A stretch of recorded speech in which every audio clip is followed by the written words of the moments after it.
Hello বন্ধুরা, welcome back to my channel. কেমন আছো তোমরা সবাই? আশা করি ভালো আছো, আর তোমাদের আশীর্বাদে আমিও খুব ভালো আছি। তো বন্ধুরা দেখো, আজকে নিয়ে এসেছি কচু শাক।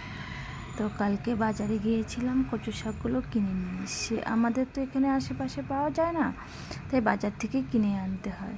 তা আজকে রান্না করব কচু শাক, আর তোমাদের সাথে শেয়ার করব। দেখো বন্ধুরা, কচুগুলো কেটে নিচ্ছি, আর ভয়ও লাগছে হাতে যদি চুলকায়, তাই জন্য কচুগুলো না ছুলেই কেটে নিচ্ছি। তো যেহেতু সেদ্ধ হবে, তো না ছুলে কেটে নিলেও হয়। তো দেখো, কচুগুলো কেটে নিচ্ছি আর তোমাদের সাথে শেয়ার করছি ভিডিওটা। তোমাদের ভিডিওটা ভালো লাগলে অবশ্যই কমেন্ট করো, শেয়ার করো, লাইক করো। তোমাদের সাপোর্ট আমার ভীষণ প্রয়োজন। তো বন্ধুরা, তোমরা পাশে থেকো আর পেজটা ফলো করে সাথে থেকো, সাপোর্ট করো। তো কেটে নিচ্ছি কচুগুলো, সুন্দর করে কেটে নিতে হবে এইভাবে, দেখো। আর তোমরা যারা যারা এখনও কচু শাক রান্না করতে জানো না, তো সিম্পলভাবে আজকে আমি কচু শাকটা রান্না করব।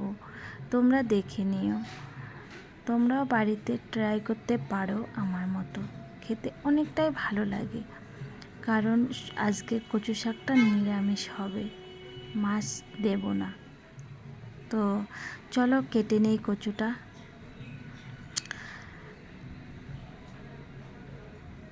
অনেকটাই ভয় লাগছে, পরে হাতে চুল খাবে না, তো ভেবে ভেবে কচুটা খাচ্ছিলাম।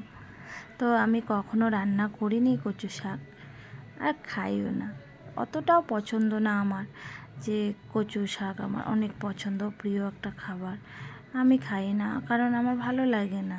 তারপরেও কেটে নিচ্ছি, কারণ কচু শাক খাওয়া আমাদের অনেক উপকারী, খাওয়া দরকার।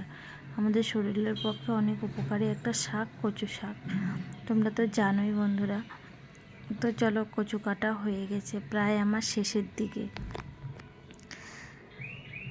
মনে মনে তো অনেক খুশি হচ্ছে, কচুটা কাটা হয়ে গেল। আর আমার ঘরে তেমন কেউই নেই যে কাউকে দিয়ে কচুটা কাটিয়ে নিব, তো আমি নিজেই কেটে নিলাম। দেখো বন্ধুরা, কাটা হয়ে গেছে। এখানে অনেকটাই দেখা যাচ্ছে শাকগুলো, কিন্তু যখন সেদ্ধ করব একদমই কমে যাবে। তো বসিয়ে দিলাম আমি সেদ্ধ করার জন্য, কিছুটা হালকা লবণ দিয়ে, তারপরে জল দিয়ে ঢেকে দিলাম। তো কিছুক্ষণ সেদ্ধ হওয়ার পরে নামিয়ে নিতে হবে। এখানে নিয়ে নিয়েছি কিছুটা লঙ্কা, তো লঙ্কাগুলো বেটে নেব। আর লঙ্কাটা কিন্তু একদম মিহিম করা যাবে না, হালকা বেটে নিতে হবে।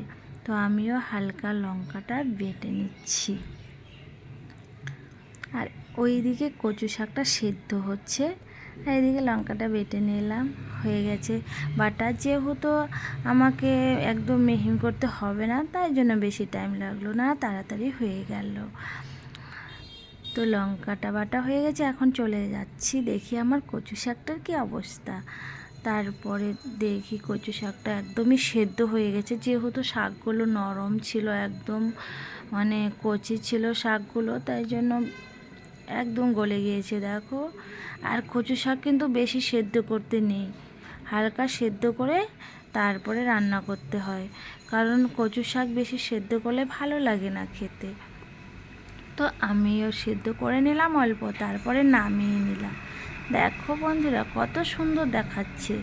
এখনও কিন্তু রান্না হয়নি, শুধু শাকটা, আমি কচু শাকটা সেদ্ধ করলাম। তো এখন রান্না করব। আর তার আগে তোমাদেরকে একটু দেখিয়ে দিচ্ছি যে কত সুন্দর সেদ্ধ হয়েছে শাকটা, দেখে অনেক ভালো লাগছে। তো লঙ্কা যে বেটে রেখেছিলাম, সেটা এটার ওপরে দিয়ে দিয়েছি, তারপরে চলে আসলাম। হালকা তেল দিয়ে দিলাম, এখন কচু শাকটা রান্না করার পালা। তো তেল দিয়ে তেলটা গরম হচ্ছে, তার মধ্যে দিয়ে দেব এখন কিছুটা পরিমাণ জিরা। তো জিরা দিয়ে দিলাম, জিরাটা ভাজা হবে। ভাজা হওয়ার পরে তারপরে যে লঙ্কাটা বেটে রেখেছিলাম, সেই লঙ্কাটা দিয়ে দিলাম। কাঁচা লঙ্কাটা হালকা ভেজে নিলে আর কি ভালো হবে। তো আমিও লঙ্কাটা হালকা ভেজে নিচ্ছি। তো লঙ্কা বাটাটা যেহেতু পাটার মধ্যে রেখে দিয়েছিলাম তো ওখান থেকেই নিলাম। তো দেখো বন্ধুরা, শাকটা কত সুন্দর হয়ে গেছে। আর নামানোর আগে কিন্তু জিরা ভেজে রেখে দিতে হবে, অল্প জিরা আর কাঁচা আদা বেটে দিতে হবে। তো দেখো বন্ধুরা, কত সুন্দর হয়েছে সবজিটা। তোমাদের কেমন লাগলো? ভালো লাগলে কমেন্ট, লাইক, শেয়ার।